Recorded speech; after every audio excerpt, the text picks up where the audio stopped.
Rev up your engines!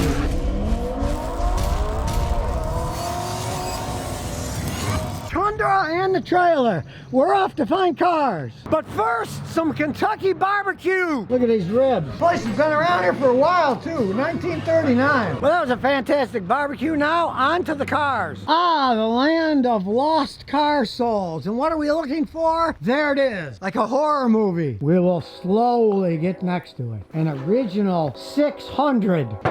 A ghost of a car, but a car nevertheless. They are small. It still has seats. It still has a gear shift. And most of the parts still seem to be here. Is there anything under the hood? Yes, there is. It is a twin-cylinder Honda motorcycle engine with a cage-in carburetor, like they used to use on the Hondas. A true barn find, only in this case, it's more of a shed find. And look what's next to it. Oh my God, it's an old Opel. All right, what's hiding in the trunk?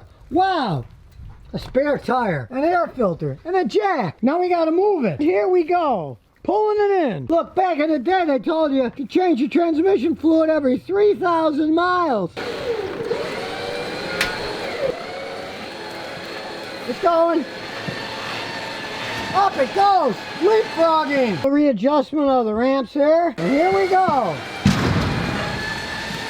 Flat tires and all. Up goes the Honda. And there's more than meets the eye here. All you need is a little imagination and a little money. And of course, a reliable truck and trailer and a grandson who's strong enough to pull it to the side when it wasn't stuck in the middle. He just picked it up and moved it. These things don't weigh much. Check it out. They got some really old stuff too. A really old Camaro, although the front's missing, and a parts car Honda in case we need parts. Considering that plants are growing through it, there's not much left of this. They will be rust buckets. Maybe you're looking for a van to live by the Riverside Inn. Well, granted, this one needs a lot of work. Or maybe you just need a frame. Nice frame. You just want a van that needs a lot less work. You never know what you're gonna find here at Lane Road. Been a while since this one's been on the road though. Still got the engine and the transmission in it though.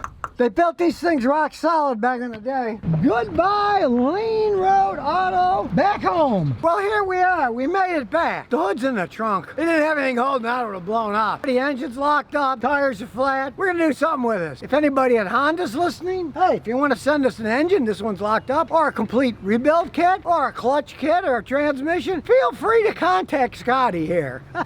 Get this baby running and show him what an old Honda was like to the world. And here's some bonus questions and answers. Rich Ravel says, like get your opinion on a new Ford Maverick truck. I drive an 89 Chevy S10 pickup. It's good, but it's rusty. I think it's very interesting. They're going to sell a little truck for under 20,000 bucks, right? This is a gigantic butt. These things are all going to be made in Mexico. And they're not going to have a frame, the unibody construction. I like a truck with a frame. Heavy frame can last. Unibody construction for trucks, they're not as strong. Cheaper to make them, of course. That's why they can sell them cheaper. And realize they're not going to have those tiny little 4-cylinder EcoBoost engines, which don't have long-lasting history either. Plus, they're all made in Mexico. It'll be kind of interesting to see what pans out with it. Maybe this will be a new revolution like the Model T Ford. Though I kind of doubt it because, you know, they're made in Mexico. The quality isn't all that great there. It's a small truck that has a limited payload, and maybe there's people that want a small truck like that. It's new, coming out of Mexico. I foresee lots of problems with the technology when they actually have them out and people are buying them and driving around with things breaking. Because almost all the stuff that's made in Mexico, especially new stuff that they start up, has all kinds of teething problems. I'd wait a few years to see how they hold up. If they hold up, I'm a cheapskate anyways.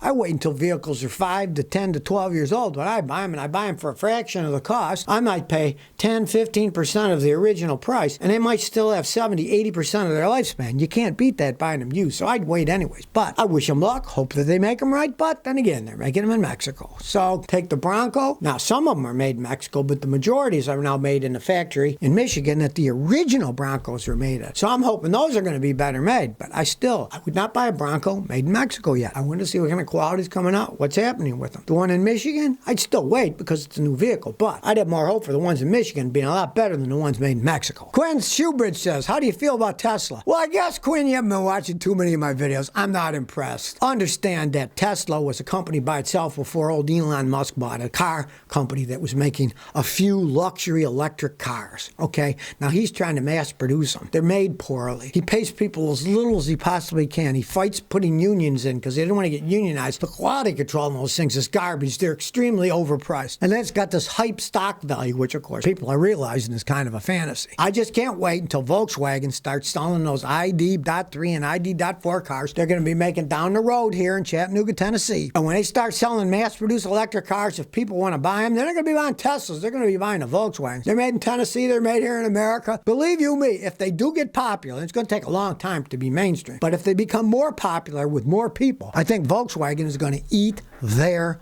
lunch. Russell also says, is Blue Devil transmission leak seal any good? I'm not a fan of their leak. They make decent sealers for radiators. I've used them. And if you do use them, empty all the water out, all the coolant out of your system, take the thermostat out, fill it out with just water and use the sealer. Don't do it with antifreeze. Messes things. It's pure water. But the only transmission leak sealer I've ever found that actually works, that's still made, the guys in Chicago, AT205 Reseal. It's ATP, Automatic Transmission Products. It actually works. It's a polymer. Now, there used to be a company in Conroe, Texas. It was called Cargo Sealer, and that worked great too, but they didn't make it anymore. It was so caustic, the EPA shut them down. They had to put them in glass bottles because they'd even eat through the metal ones. They'd put them in glass sealed bottles, sealed up, so they wouldn't react with anything. You can't buy that anymore. So if you want a transmission sealer, try AT205 Reseal. Works great. Amazon sells it. I buy it by the case from Amazon. And they don't pay me. They never even gave me a free case of the stuff, the cheapskates. You think they see some of my videos and give me free stuff, but no, I still gotta buy it, you know? Jack Spread 123 said, did Toyota give you that crappy hairpiece? Buy an American one. You wouldn't look so ridiculous. This is my real hair, people. You should see a picture of me in kindergarten. My hairline was about up here in kindergarten. Now it's gone back a little bit, but this is my real hair.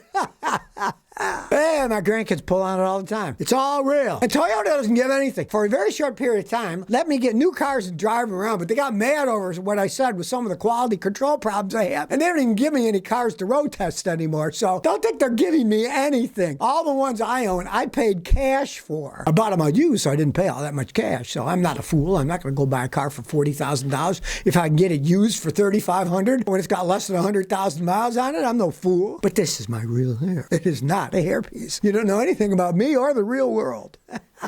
Brian Watson says, what do you use the drone for? Okay, that drone, the one that's sitting up there, it's a Maverick 2. It's a paperweight now. I'm glad I didn't buy it. A guy gave it to me to test out. I flew it about 4 times, then it upgraded the software, and now it doesn't work. And it says, transmission signal is too weak. I got new charged batteries. Everything's fully charged. And then they say, go to the DJI website and download software and set it back to factory settings. I just tried. I plugged it in. It won't even recognize the thing. That thing, I believe, was like a $1,400 drone. It's a $1,400 paperweight now. I use it for doing drone shots. They're kind of fun, flying around, right? This technology they put in those things, crap. After it updated its software, it doesn't even work now. It won't fly. Now I got an old DJ Phantom 3. That thing still flies. It's a lot simpler, and that works off my Google Pixel phone, so I'm not dealing with all of their crap of it's got its own controller and that software screws up all the time and loses signal. The old one, I use my Google phone, and the little controller it came with, the phone clips on, and the phone is plugged into that. So it's using that just to transfer the phone information, so it doesn't even use the phone to talk to the drone. The 3 works perfectly fine. The Phantom 3, it's a bigger unit. It's heavier. It still works perfectly fine. They put too much technology in these little things. If I would have bought that thing for like $1,300 and it broke after 5 or 6 flights, I would be furious. I've never crashed it. I've only just flown around with a few shots in it. I am not impressed, let me tell you. I think the company is making garbage. The software is absolute crap. They sell a lot of them because people don't understand that these Chinese companies have some of the worst software in the world. Their software is absolute garbage. When I'm analyzing cars, some of them that they send to me and I get them, and they'll say stuff like, oh, it says the engine temperature is minus 360 degrees Fahrenheit. Horrible software. They need to get their act in gear with their software. They haven't, and my advice is stay away from Chinese expensive products. You want a toy that's cheap and it works for a while? Okay. But that thing was like $1,200-$1,300. Thank goodness somebody gave it to me to test out and I didn't buy it. Don't waste your money on that stuff. Overpriced junk. You want a fun drone? Get an old DJ Phantom 3. They're bigger. They work. And they're using your phone software, not their crappy software they have. Just do a review of some of these DJ software. You'll see 2 stars, 3 stars out of 5. It's garbage software.